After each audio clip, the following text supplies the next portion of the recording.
खुलुमबाय बड'लेण्ड खौरांनि गासैबो नायगिरि नोंथांमोनखौ बड'लेण्ड खौरांनि स्टुडिय'आव बरायग्रोनानै लाबाय। दिनै बड'लेण्ड खौरांनि स्टुडिय'आव खायसे गोनां रादाबफोरजों आं रमेन बर'।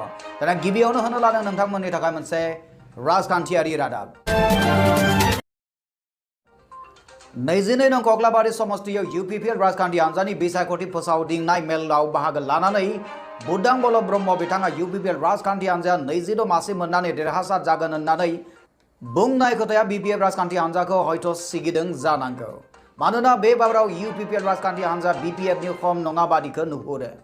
नाथाय गुबुन फारसेथिं BPF राजखान्थि हान्जाखौबो गोरलै सानना लाबोला UPPL राजखान्थि हान्जाया गोरोन्थि जागोन। नाथाय देग्लायनि बे BTC बिसायख'थियाव सोर देरहागोन बेखौ मोनफ्रोमबो राजखान्थि हान्जानिनो दैदेनगिरि बिथांमोना इयुन बिबुंथि होदों। बे बुब्लियावनो 22 नं कक्लाबारि समस्तियाव UPPL राजखान्थि हान्जानि बिसायख'थि फोसावदिंनाय मेलाव बाहागो लानानै बुदां बल्लभ ब्रह्म बिथाङा UPPL राजखान्थि हान्जाया 22 मासि मोननानै देरहासार जागोन होननानै गोख्रों बिबुंथि होदों। आरो बे बिथाङा बुंथिनाय बे एक्सक्लुसिभ भिडिअखौ नोंथांमोननो जोङो दिन्थिनो लागोन। नाथाय बेनि आगोल बिथाङा बुंबावदों दि बेनि अनगायैबो बिथाङा लाइमोनफोरनि जौगानाय खामानि मावगोन होननानै बड'लेण्ड खौरांनि बिजोंनि गेजेरजों बिथाङा बुंथिदों। अब्ला फैदो जोङो बिथाङा मा बुंनो नागिरदों, बिथाङा बेसेबां सिट लानानै देग्लायनि BTC इलेक्शनाव UPPL राजखान्थि हान्जाया BTRखौ सालायगोन होननानै सानदों। अब्ला दानिया फैदो जोङो बिथां ब्रह्मआ बुंनाय खोथाखौ नायदोनि। आरो दिनै नोङो जि BTR सुक्ति खालामनो थांगासिनो दंमोन, आन्दलन खालामबोबाय थादोंमोन NDP एबसुफ्रा, बेखौथ' बे होबथाबोबाय थादोंमोन, सुक्तिखौनो जाहोनो नागिराखैमोन, बिराद खायदा बायदा खालामदोंमोन। होमब्ला आङो बै जायगायाव बोरै थांनो? आरो जेराव बे बुंगासिनो दं दा BTR सुक्तियाव जेबो गैया, आरो आं गभर्नमेन्ट दाफिनोब्ला देरहालाङोब्ला आङो BTR सुक्तिनि मोनसेबो दफाखौ आं मावखाया होननानै बुंखाबाय। गथिखे बेजों बोरै सिथाबनो हानाय नङा, आरो रावबो सिथाबनाय नङा। आरो बयबो दिनै फैजोब्बाय, आंथ' बर'सो, गुबुन हारिफोरखौबो नायदो, बाङालि, मारवारि, सान्थालि, बागानिया, नेपालि, राजबंशी, बयबो जाथि जनगोष्ठीफ्रा, हारि माहारिफ्रा दिनै फालो फालो जगदान खालामफैदों UPPLआव। रुपहिन बे खौरांगिरि मनिल दैमारिनि रिपर्ट बड'लेण्ड खौरां। नायगिरि नोंथांमोननि थाखाय जों गुबुन मोनसे रादाब होनो लादों आरो बे रादाबा फैदों जोंनिया धेमाजि जिल्लानिफ्राय फैदों। धेमाजि जिल्लानि सिङाव थानाय सानजारि नोगोरनि आहम बोराइ बाथौ इंलिश स्कुलाव गोबाव सम COVID-19 नि थाखाय बन्द जानानै दङमोन। थानाय 24 सेप्तेम्बर खालारनिफ्राय सोरखारनि बिथोन बादै फरायसालिखौ खुलिफिनदों होननानै जोंनिसिम खौरां मोनफैदों। मख'जाथावदि मोनफ्रोमबो सोरखारनि बिथोन बादै कभिड प्रट'कल्सफोरखौ मानिनानै सोलिनायखौ नुनो मोननाय जादों होननानै मिथिनो मोननाय जादों। फरायसालिनि गोरायुं मुस्रि बिदिस्स दैमारिया खौरांगिरिनि सिगाङाव मा फोरमायनो नागिरदों फै जों नोंथांमोननो दिन्थिनो। नंगौ, जिहेतु मार्चनि 16 तारिखनिफ्राय बे बुहुमावनो कभिडनि जितु COVID-19 बे कर'ना भाइरासनि साग्लोबनायाव फरायसालिफोरा बन्द जाना दंमोन। थिग बे रोखोमनि जोंनि बे फरायसालियाबो जोङो गभर्नमेन्टनि अर्डार बायदि जों बन्द होनो गोनां जादोंमोन। दा दिनै फैयै फैयै गभर्नमेन्टनि अर्डार बायदियै क्लास 9 आरो 10 खौ खुलिनो थाखाय मोनसे पारमिसन होबाय। बे पारमिसननि माखासे गाइडलाइन दङ। बे गाइडलाइन मथे जोङो फालिबाय, जेरै फरायसालिफोरखौ सेनिटाइज खालामनाय, बे सेनिटाइजखौ जोङो सप्तासे आगोलावनो खालामनाय जाहैबाय। लोगोसे फोरोंगिरिफोरनि टिचार्सफोरनि जितुनि कर'ना टेस्ट, बे टेस्टखौबो जों खालामलानो जाहैबाय। मथा मथि इसोरनि अननायाव गासैनोबो नेगेटिभ रिजाल्टआनो फैदो। धेमाजिनिफ्राय प्रदीप गयारिनि रिपर्ट बड'लेण्ड खौरां।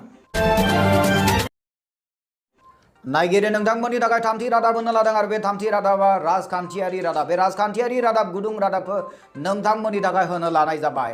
22 नं कक्लाबारि समस्तिनि सिङाव थानाय राबां बर' बाजाराव UPPL राजखान्थि हान्जानि बिसायख'थि फोसावदिं मेलाव लाइमोन मिरु UPPL नि आफादगिरि समनाथ नार्जारिया बाहागो लानानै फोरमायथिदों दि आसामाव गोदान राजखान्थि हान्जा आसाम जातीय परिषद दानायखौ बिथाङा बरायदों।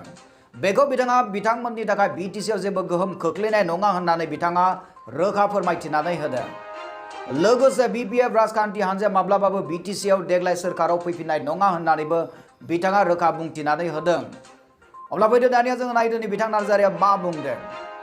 নাই যে নতুন দল গঠন হল এইটো আমি ওয়েলকাম কৰিছো আৰু আমি ভাবো যে এই নতুন দলে আমাৰ এই বিটিচিত কোনো প্ৰভাৱ পেলাব নোৱাৰে কিয়নো আমাৰ ইয়াত অলৰেডি আমি ইউপিপিএল দল হিচাপে আমাক সকলো জাতি জনগোষ্ঠীৰ পৰা আমি সঁহাৰি পাইছোঁ আৰু আজি আমাক ইউপিপিএল হিচাপে মানুহবিলাকে একচেপ্ট কৰিছে আৰু ইউপিপিএল আমাৰ যে ৰাজনৈতিক দল এইটো আজি আমি ভাবো যে এটা প্ৰভাৱশালী দল Rubuhin ba Kurangiri Monil Limare report Bodoland Kurang.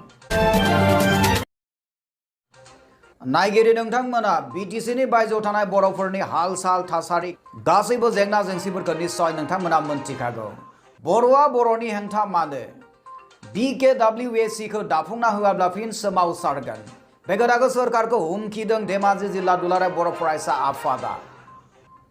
Nongo Dhemaji jilla dulare boroforaisani afadi banjainau जिल्लानि मावख' धेमाजि जिल्लानि सिङाव थानाय सानसुमैफोरजों बिटिआर गोरोबथा आरो बिटिआरनि बायजोआव थानाय बर'फोरनि थाखाय बड' कसारि वेलफेयार अट'नमास काउन्सिल गुसुङै BKWAC नि बागै सावरायनाय हाबाफारि जानानै थाङो बे हाबाफारियाव गाहाय आलासि महरै मिरु एबसुनि बारग' नेहाथारि रमिय' पि नार्जारि बिथाङा बाहागो लायो होनना जोंनिसिम खौरां मोनफैदों लोगोसे धेमाजि जिल्लानि दुलाराय बर' फरायसा आफादनि मुस्रि शिवराम बसुमतारि बिथाङाबो बाहागो लायो होननानै जोंनिसिम खौरां मोनफैदों धेमाजि जिल्लानि खौसेथि बर' सुबुं आफादनि गाहाय नेहाथारि दिपांकर नार्जारि बिथाङाबो बाहागो लायो गोबां माहारियारि आफाद फुंखा सुबुंफोर बाहागो लाफैयो सावराय मेलाव आरो बे सावराय मेलनि गेजेरजोंनो गोबां मेलेमजिबिफोरा बे थांखिखौ लायो जि BKWAC खौ दाफुंना होआब्ला फिन सोमावसारफिनगोन आरो बे खोथाखौ बिथांमोना सोंखारिदों जि बर'आ मानो बर'नि हेंथा जानानै दङ मानो बर' जानानैनो बिथांमोननो आसामनि बायजोआव थानाय बर' बिथांमोननो मानो बर' कसारि वेलफेयार अट'नमास काउन्सिलखौ दासिमबो होनाय जायाखै मानो बिथांमोननिफ्राय सेख'नानै दोननाय जादों नाथाय गुबुन मोनथामारिनि अट'नमास काउन्सिल होनाय जाबाय बावैसो नाथाय गेदेर सोंथिया जाबाय BTC नि बायजोआव थानाय बर'फोरनि थाखाय BKWAC खौ होनो हायैनि जाहोना मा बिथांमोना बे मेलेमजिबि मेलनि गेजेरजों सावरायलायो आरो बिथांमोना बुङो जे BKWAC खौ दाफुंना होआब्ला फिन सोमावसारफिननाय जागोन दा बेहाय बिथांमोना एसेबां पावार मोनसेयावबो दिनै बर'आनो बर'नि जिथु मिजिं बेखौ थेर-बेथेर खालामबाय दिनै जों बिराद दुखु नांदों बेनो जे जोंनि बर'फोरनि माखासे आन्दोलनखौ लानानै जोङो बाहेरनि बा गोबां ओनसोलनि बर'फ्रा दिनै BTC एकर्ड खालामबोनायाव दङ BAC आवबो दङ दिनै BTR आवबो दिनै दङ आरो BTR नि गेजेरजों दिनै माबा मोनसे जोङो राजखान्थियारि मोन्थायखौ मोनबाय आलदायै दा बेखौबो बिथांमोना दिनै खालामना होनो गोसो गैया दा बिराद दुखुनांथाव खोथा मोनसे खोथाखौ जों बुंनांगोन बिथांमोना दिनै राजखान्थि खालामबाय थिगानो जाबाय राजखान्थिया खालामनांगौ नाथाय बे राजखान्थिनि गेजेरजों बर' माहारिया दिनै दुखु खैफोद आफोदाव गोलैनाङामोन दिनै बिथांमोना BTC बा मोनब्रै जिल्लानि खोथाखौल' दिनै साननानै दिनै बेखौ जोंनि बाहेराव ओरैबायदि माने गावजों गाव माने फोथायलायनो हायि मोनसे परिबेक दुखु मोननाय मोनसे परिबेक बा मोनसे खालामना होबाय दिनै जों बेखौ बुंनांगोन बिथांमोना बाहेरनि बर'फोरखौ लानानैसो गोबां पलिटिक्स खालामबाय दङ जों नुबोदों नै बिथांमोना दिनै जोङो आसामाव जों किंमेकार होननानै दिनै बाहेरनि बर'फोरखौ दिनै खेबसेयैनो मोनसे दालायावनो जोङो फाननाय बायदि जों नुदों बिथांमोना बाहेरनि बर'फोरनि खर'आव दिनै नारेंखल बुखाव जाबोदों दिनै बिथांमोना दिनै बाहेरनि बर'फोरखौ दिनै बिजनेस होनाय बायदि बा गलादार होनाय बायदि फालांगि खालामनाय बायदि बिथांमोना खालामगासिनो दङ दिनैनि दिनाव जों बेखौ बुजिनो हायै जेबो खोथा गैला दिनै जों फैबाय थानाय समाव बेखौनो होनगोन जाय माने BTC बा BTR खौ खुंगोन बिथांमोना मोनसे खोथाखौ सिन्था खालामनाया मोजां जे बर'फ्रा BTR बा BTR नि बाहेरनि होननानै खोथा गैया जों बर'आनो बेनि अनगायै बे एकर्डजोंनो फैफानाय मोनसे दफा 5.1 बर' कसारि वेलफेयार अट'नमास काउन्सिल बेनि सायाव सावरायनाय जादों दा बेयाव जे थांनाय 27 जानुवारि तारिखनि जि मोनसे एकर्ड जि मोनसे गोरोबथा बे गोरोबथानि गेजेरजों धेमाजि जिल्लायाव थानाय गासै बर' सुबुंफोरनि इयुनाव जाहाथे बै BTR एकर्डजोंनो जाहाथे बिथांमोननि माखासे मोन्थाय आरो जाहाथे न्यायआ जाहाथे रोखा जायो बिनि सायावबो सावरायनाय जादों धेमाजिनिफ्राय प्रदीप गयारिनि रिपर्ट बड'लेण्ड खौरां बेनिउनि रादाब नोंथांमोननो होनो लादों जोङो मोनसे थुनलाइयारि रादाब होनो लादों बे थुनलाइयारि रादाबानो जाबाय बर' रेबग्रा जथुमनि 24 सेप्तेम्बरनि जर'खा जथुमाया जानानै थांबाय गिबि हाबाफारियाव बर' रेबग्रा जथुमानि फिरफिलाखौ बिरहोनाय जायो फिरफिलाखौ बिरहोदोंमोन आफादगिरि राजेन बसुमतारि बिथाङा आरो बे हाबाफारिनि गेजेरजोंनो बर' रेबग्रा जथुमनि खायसे लिरगिरि बिथांमोननो बान्थाबो राननाय जायो दा बान्था सोर मोनदों बेनि बागै नोंथांमोननो सुंद'यै नोंथांमोननो जों खौरां होनो नागिरदों नाथाय बेनि आगोल आगोल राजेन बसुमतारी बिथाङा बेबायदिहाय बुङो बिथाङा फिरफिला बिरहोनायाव गावनि बिबुंथियाव साफ्रोमबो बर' राव सुजुग्रा लिरगिरि बिथांमोनखौ गाव गावनि सुजुनायनि गेजेरजों बर' थुनलाइखौ गोख्रों खालामनो खावलायहरदों। बर' रेबग्रा जथुमनि मिशन एबा मावफुं थांखि बान्था मोननाय गेजेरफोरनि गेजेराव गीता बसुमतारीया बर' खुगा थुनलाइनि अजा सुकुमार बसुमतारीनि बान्थाखौ बान्था कमिटिनि कनभेनरनिफ्राय आजावनाय जादों होननानै मिथिनो मोननाय जादों। बड'लेण्ड खौरांनि नायगिरि नोंथांमोननि थाखाय उननि रादाबखौ होनो लादों आदा बे उननि रादाबाव दङ मिरु दुलाराय बर' फरायसा आफादनि बिथोन बादियै 21 सेप्तेम्बर खालाराव गवालपारा जिल्ला दुलाराय बर' फरायसा आफाद आरो गवालपारा जिल्लानि सिङाव थानाय गुबुन गुबुन दखरा आफादफोरा थामथि बर' गोजोन गोरोबथानि दफाफोरखौ दान मोनसेनि गेजेरावनो मावफुंनांगौ होनना नखर मन्त्रि राजनाथ सिंहा बिथोन होनायखौ बरायनायजों लोगोसे आलारि बाथि सावनानै इसोरनि आरज गाबनायनि जोंनिसिम खौरां मोनफैदों। निजा बे खोथाखौ नोंथांमोना मोनथिखाबाय जे नखर मन्त्रि राजनाथ सिंह बिथाङा मोनसे बिथोन होदों जे 1 दाननि गेजेरावनो बिटिआरनि गोरोबथानि खायसे दफाफोरखौ मावफुंनो थाखाय बिथोन होनाय जादों। बे बुब्लियावनो गोबां आसामनि दाब दाब जायगानिफ्राय जोंनिसिम खौरां मोनफैदों आरो बे 21 खालाराव मिरु मावख'निफ्राय आरो गासै जिल्ला दखरानि मावख'निफ्राय आरज गाबनाय हाबाफारि लानानै भारत सरकार आरो आसाम सरकारा बिटिआर जुक्तिखौ दान मोनसेनि गेजेराव बिटिआरनि दफाफोरखौ मावफुंना होनो फोरमायथिनायखौ बरायनायजों साबायखर बावहरदों। आरज गाबो जाहाथे गासैबो बिटिआर सुक्तियाव थानाय भारत आरो आसाम सरकारजों मावफुंजानो गोनांजों लोगोसे सुक्तियाव थानाय बर' कसारी वेलफेयार अट'नमास काउन्सिलाबो थाबैनो जाफुंसार महर मोनथों होननानै कार्बि आंलं ST हिल्सनि स्टेटासखौ मोनथों होननानै बिथांमोना आरज गाबो। बेनि उननि रादाबखौ होनो लादों चिराङाव इन्ड' ग्लबेल सार्भिस ससाइटि सुंद'यै IJSSनि बानजायनाय मुलुगनां गोजोन सानखौ फालिदों। बे मुलुगनां गोजोन सानखौ जुथायै women peace federation and northern bikers क्लाबनि बानजायनायाव खुंनाय जादों होनना मिथिनो मोननाय जादों। मख'नाय बे हाबाफारिखौ जांख्रिं प्लेग्राउन्ड बेंटलाव खुंनाय जादों होननानै जोंनिसिम खौरां मोनफैदों।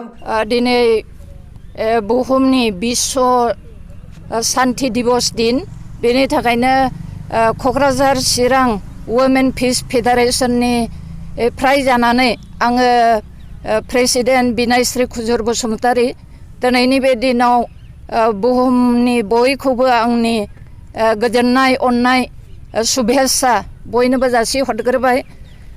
दिनै जोङो बेयाव IJSSS नि दैदेननायाव बिसोरनि खाबु होनायाव जोङो वुमेन पिस फेडारेशन आरो नर्दार्न ब्रादार्स बाइकार्स क्लाब्स जोङो लोगो लानानै दिनैनि बे दिनाव गासैबो बुहुमाव गोजोननि शान्तिनि बिसयै जोङो एसे रादाब दैथायहरनो थाखाय जोङो थांखि लादों। चिरांनिफ्राय फाखन गयारिनि रिपर्ट बड'लेण्ड खौरां।